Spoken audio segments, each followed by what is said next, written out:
जय माता दी, जय माता दी, जय समालो, जय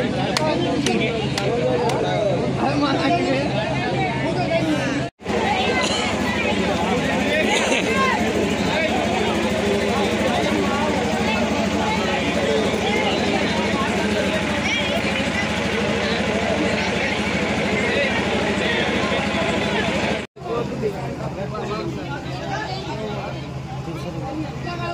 इधर राइड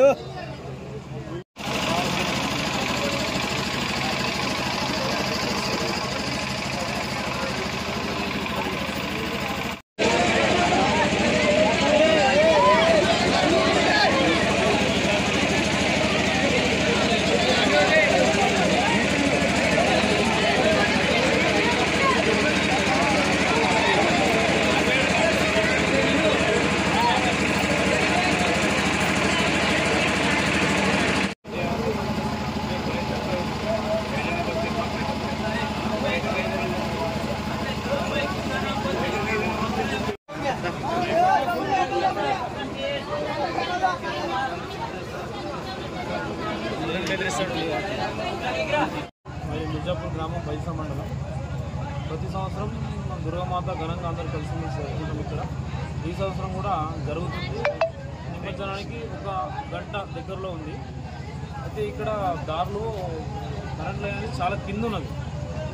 అయితే దాన్ని కట్టెలేపితే ఇంకా ప్రాబ్లం అవుతుందని మా వాళ్ళు ఎవరు వెళ్ళి తీసుకొని జరపదామని కొద్దిగా జరగలేదు. ఇంకా తీసుకొని వెంటనే వెనుక సైడ్ నుంచి ఇటుక పిల్లలు వచ్చినాయి. నాకు కూడా కలిగింది ఇక్కడ కొద్దిగా కింది కావాలా. మళ్ళీ ఇంకొక ఆయనకు ఇక్కడ పక్కకు ఉన్న ఆయనకు నెత్తి వలిగింది. ఇంకా జనరేటర్ దగ్గర ఒకటో రెండో అక్కడ కూడా పడ్డాయి.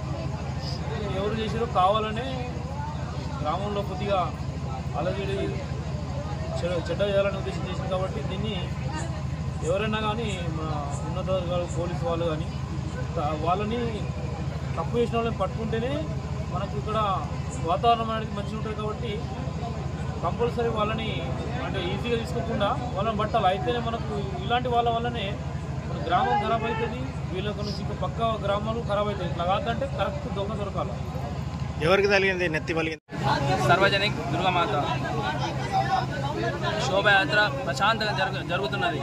చిన్నగా విషయం అయింది. ఇక్కడ బండలు ఇక్కడ నుంచి పడి ఎల్సీ తీసుకున్నాము. బండలు పడంగానే ఇద్దరికి నెత్తులు వలిగినాయి, ఒక ఇద్దరికి కాళ్ళకు తగిలినాయి. స్పాట్లో హాస్పిటల్ తీసుకుపోయినామని బతికినాం, లేకపోతే స్పాట్ డెడ్ అవుతుంది. జస్ట్ మిస్ అయింది. ఎవరు చేసినా మేము చూడలేము, కానీ బండలు మాత్రం పడినాయి.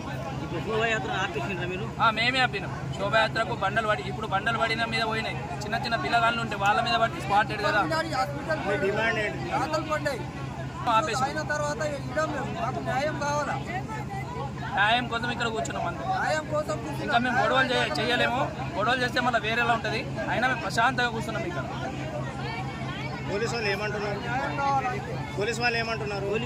పోలీసు వాళ్ళు చేస్తా అని చెప్తున్నారు, కానీ వెళ్తున్నారు, సైడ్ వెళ్తున్నారు. ఏం చేస్తాను పరిష్కారం చూపెడతా అంటే వెంటనే పరిష్కారం కాదు, 2-3 రోజుల్లో పరిష్కారం చేస్తామని సార్ చెప్పి వెళ్ళిపోయాడు. లేకపోతే సీజ్ చేస్తా అని డాక్టర్లకు మాత్రం సీజ్ చేస్తా అని చెప్పి వెళ్ళడం జరిగింది.